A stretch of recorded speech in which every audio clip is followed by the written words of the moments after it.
जय हिंद दोस्तों, स्वागत है आप सभी का आपके अपने YouTube चैनल जैकपुर पे। तो लगातार आप लोगों के लिए मेहनत जारी है और आज हम आप लोगों के लिए लेकर आ चुके हैं हिस्ट्री का टॉप 50 सवाल। याद रखिएगा, ये हिस्ट्री का टॉप 50 सवाल है। इसके पहले भी हमने आप लोगों के पॉलिटिकल साइंस के टॉप 50 करवा दिया है, तो आप लोग प्लेलिस्ट पे जाकर जरूर देख लीजिएगा। तो चलिए शुरू करते हैं।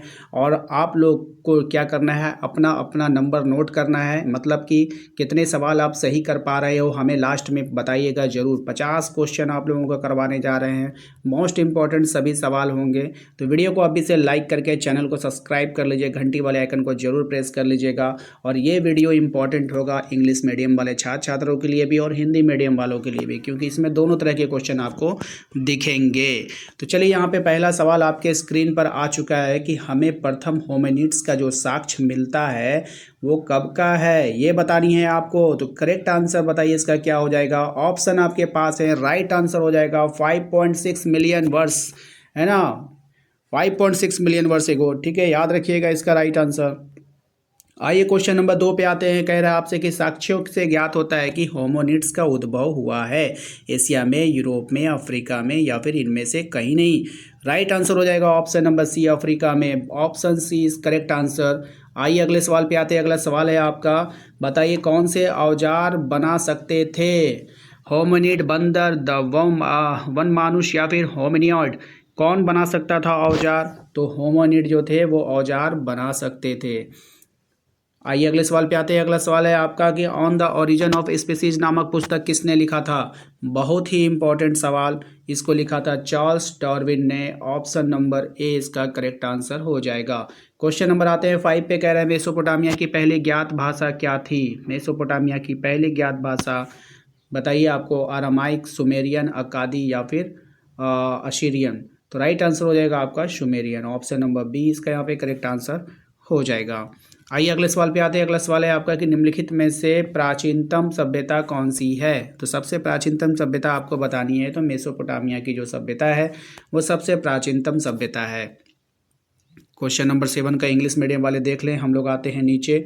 कह रहा है मेसोपोटामिया की आरंभिक सभ्यता कौन सी थी? तो मेसोपोटामिया की जो आरंभिक सभ्यता थी वो सुमेरियन सभ्यता थी। ऑप्शन नंबर ए इसका यहाँ पे करेक्ट आंसर हो जाएगा।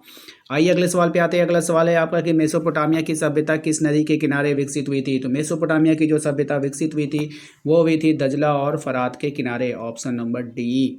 नेक्स्ट आते हैं अगले सवाल पे। क्वेश्चन नंबर 9 कह रहा है आपसे वो कौन सा प्राचीन साम्राज्य था जो 3 महादेशों में फैला हुआ था? वो जो साम्राज्य था वो था आपका रोमन साम्राज्य। ऑप्शन नंबर ए इसका करेक्ट आंसर हो जाएगा। नेक्स्ट आते हैं अगले सवाल पे। अगला सवाल है आपका कि रोमन साम्राज्य की मुख्य भाषा क्या थी? रोमन साम्राज्य की जो मुख्य भाषा थी वो लैटिन भाषा थी। ऑप्शन नंबर बी इसका करेक्ट आंसर हो जाएगा। तो अभी तक हम लोगों ने 10 सवाल देख लिया। यदि आपने अभी तक वीडियो को लाइक नहीं किया तो प्लीज़ प्लीज़ प्लीज़ लाइक कर लीजिएगा। 1 सेकंड लगेगा लाइक करने में और हम आपको 50 सवाल करवा रहे हैं। वैसे तो आपको 50 लाइक अगर करने का ऑप्शन मिलता तो आपको 50 लाइक करना पड़ता है, क्योंकि हर एक क्वेश्चन के बदले 1 लाइक तो बनता है, क्योंकि सभी सवाल काफ़ी इंपॉर्टेंट हैं और बहुत मुश्किल से क्वेश्चन का इंतजाम करके आप लोगों के सामने ला पा रहा हूँ। ठीक है, तो लाइक करना बिल्कुल भी ना भूलें, सबको करें और दोस्तों को शेयर भी कर दीजिएगा। क्वेश्चन नंबर 11 पे आई कह रहे हैं कि सम्राट कॉन्स्टेंटाइन किस सदी ईस्वी में ईसाई बना था? तो ये जो बना था आपका 4वीं सदी में बना था। Option number C. अगले सवाल पे आते हैं। कह रहा है 3री शताब्दी में रोमन सम्राटों के मध्य यूरोप के किससे निरंतर युद्ध करना पड़ता था? तो किससे निरंतर युद्ध करना पड़ता था? तो विदेशी बर्बर से, यानी कि विदेशों की जो अत्याचार थी उसको।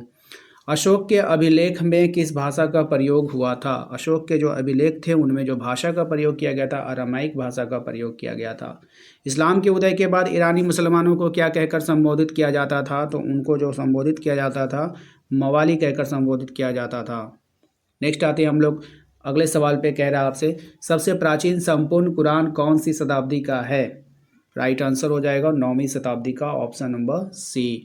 नेक्स्ट आते हैं इस्लाम धर्म के संस्थापक हजरत मोहम्मद साहब अरब के किस कबीले से संबंध रखते थे? अब इस कबीले का नाम बताना है तो बद्दू कबीले। ठीक है, ऑप्शन नंबर ए। नेक्स्ट आते हैं हम लोग अगले सवाल पे। अगला सवाल है आपका कि यावर का अर्थ क्या होता है? घुमक्कड़, आवारा, जनजाति या फिर प्रजाति। राइट आंसर इसका हो जाएगा ऑप्शन नंबर ए, घुमक्कड़। क्या हो जाएगा बाबू? घुमक्कड़ हो जाएगा ऑप्शन नंबर ए। आइए अगले सवाल पे आते हैं। अगला सवाल है आपका कि चंगेज़ खान का प्रारंभिक नाम क्या था। चंगेज़ खान का प्रारंभिक नाम बताना ही है आपको, तो तिमुजिन। ठीक है, ऑप्शन नंबर ए इसका करेक्ट आंसर हो जाएगा। नेक्स्ट आते हैं कि ओगोदेई का किसका पुत्र था। क्वेश्चन नंबर 19, ओगोदेई किसका पुत्र था। तो ये जो पुत्र था वो चंगेज़ खान का पुत्र था। Option number A correct answer हो जाएगा। मंगोलिया गणराज्य कब बन गया था। मंगोलिया गणराज्य कब बना था ये बतानी है। तो मंगोलिया गणराज्य बना था 1921 में। ऑप्शन नंबर सी इसका यहाँ पे करेक्ट आंसर होगा। सामंतवाद पर सबसे पहले किस इतिहासकार ने काम किया। सामंतवाद पर सबसे पहले किस इतिहासकार ने काम किया था। मार्क स्लॉक ने। नेक्स्ट है आपका सामंती का घर क्या कहलाता था। सॉरी, सामंती का सामंतों है, सामंतों का घर क्या कहलाता था। Correct answer option number D manor भवन। ठीक है, क्वेश्चन नंबर आते हैं हम लोग 23 पे। 5 क्या है बतानी है, मोस्ट इंपॉर्टेंट रहेगा आपके एग्जाम के लिए। तो 5 जो है जागीर। Option number C. सर्फ किसे कहा जाता था। क्वेश्चन नंबर 24, सर्फ किसे कहते थे। तो भूदास को सर्फ कहा जाता था।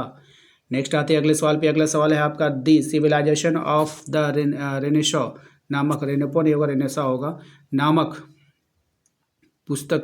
रेनेपो ही है, कहीं कहीं इंग्लिश में भी है और मैंने पढ़ा था रेनेशा। आप लोग कमेंट करके बताना इसमें कुछ गड़बड़ है कि नहीं क्वेश्चन में, तो आपको बताना इसका। तो ये हो जाएगा नहीं नहीं नहीं नहीं नहीं, ये लगता है रेनेपो ही होगा। लियोपोल्ड वॉन राके। ऑप्शन नंबर ए इसका करेक्ट आंसर हो जाएगा। ठीक है, क्योंकि उसका आंसर कुछ और था। आइए अगले सवाल पे आते हैं कि पाडुआ विश्वविद्यालय किस देश में था। तो पाडुआ जो विश्वविद्यालय था वो कौन से देश में था आपको बतानी है। तो ये जो था आपका इटली में था। Option number D. नेक्स्ट है आपका पेट्रोक ये नगर का अस्थाई निवासी था। किस नगर होगा यहाँ पे, किस नगर का अस्थाई निवासी था ये आपको बतानी है। सही जवाब हो जाएगा आपका ऑप्शन नंबर सी, फ्लोरेंस का था। कहाँ का था, फ्लोरेंस का था। आइए अगले सवाल पे आते हैं। तुर्कों ने किस वर्ष कुस्तुनतुनिया पर विजय प्राप्त कर लिया था। Correct answer option number C 1453 में। ऑप्शन नंबर सी इसका राइट आंसर हो जाएगा। आइए अगले सवाल पे आते हैं। क्वेश्चन नंबर 29 में कह रहा है कि कोलंबस ने बाया द्वीप और क्यूबा पर स्पेन की दावेदारी की कब किया था। ये आपको बतानी है कि इसका दावेदारी कब हुआ था। तो इसका जो दावेदारी हुआ था 1492 में हुआ था। अरावाकी लुआयकों के लोग कहाँ रहते थे। तो ये जो लोग रहते थे ये कहाँ पे रहते थे बतानी है। तो ऑप्शन सी कैरिबियन द्वीप पे रहते थे। Option number C correct answer होगा। नेक्स्ट आते हैं अगले सवाल पे। अगला सवाल है आपका कि ब्राज़ील की संस्कृति का नाम क्या था। ब्राज़ील की संस्कृति का नाम आपको बतानी है। तो करेक्ट आंसर होगा तूपी-नाम्बा संस्कृति। Option number D.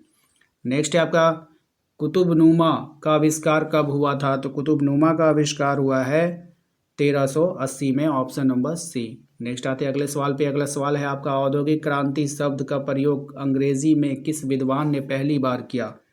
तो इस क्रांति का प्रयोग किया था आर्नोल्ड टाइनबी ने। ठीक है, याद रखिएगा। नेक्स्ट आते हैं औद्योगिक क्रांति किस देश में सर्वप्रथम हुई थी। बहुत ही अच्छा सवाल है। औद्योगिक क्रांति सर्वप्रथम किस देश में हुई है। तो इंग्लैंड में हुई है। Option number C. Question number 35, सर्वप्रथम राष्ट्रीय बैंक की स्थापना कहाँ हुई है। इंग्लिश में यहाँ पे लिखा गया है। तो सर्वप्रथम राष्ट्रीय बैंक की जो स्थापना हुई थी वो कहाँ हुई थी आपको बतानी है। तो करेक्ट आंसर हो जाएगा आपका इंग्लैंड में। ठीक है, कहाँ पे हुआ था, इंग्लैंड में ही हुआ था। नेक्स्ट आते हैं अगले सवाल पे। क्वेश्चन नंबर 36, किसे धातु कर्म में क्रांति लाने का श्रेय दिया जाता है। तो धातु कर्म में क्रांति लाने का श्रेय दिया जाता है आपका अब्राहम डर्बी को। ठीक है, याद रखिएगा। नेक्स्ट आते हैं क्वेश्चन नंबर 37, औद्योगिक क्रांति किस सदी में हुई थी। औद्योगिक क्रांति कौन सी सदी में हुई थी। तो यह 18वीं सदी के उत्तरार्ध में हुआ था। नेक्स्ट आते हैं अगले सवाल पे। क्वेश्चन नंबर 38, यूरोपियों द्वारा उपनिवेशों की स्थापना का क्या कारण था। सही जवाब हो जाएगा आपका ऑप्शन नंबर डी, इनमें से सभी हो जाएगा। ठीक है, कच्चे माल की उपलब्धता, निर्मित माल की खपत, ईसाई धर्म का प्रचार। नेक्स्ट आते हैं क्वेश्चन नंबर 39, कहा जा रहा है कैलिफोर्निया में सोने का चिन्ह कब मिले थे। तो कैलिफोर्निया में सोने का चिन्ह मिला था 1701 में। Option number B. आइए अगले सवाल पे आते हैं। अगला सवाल है आपका कि अमेरिका के किस राष्ट्रपति ने मूल निवासियों को आगामी नस्ल कहा था। तो ये कहा था थॉमस जेफरसन ने। ठीक है, नेक्स्ट आते हैं क्वेश्चन नंबर 41, शराब एवं चीनी के उद्योग अमेरिका के किस उपनिवेश में स्थापित किया गया था। बहुत ही अच्छा सवाल है, ये सवाल बार बार आता है आपके एग्जाम में, तो देख लीजिएगा। राइट आंसर हो जाएगा मैरीलैंड। जापान में किसका शासन था ये बतानी है आपको। तो जापान में जो शासन था वो था आपका शिकोकू का। किसका शासन था, शिकोकू का शासन था। अच्छा, मेंजी पुनर्स्थापना कब हुई थी। तो मेंजी की जो पुनर्स्थापना हुई थी वो आपको बतानी है। करेक्ट आंसर सही जवाब यहाँ पे ढूंढ के देना है आपको, तो 1867 से 1868।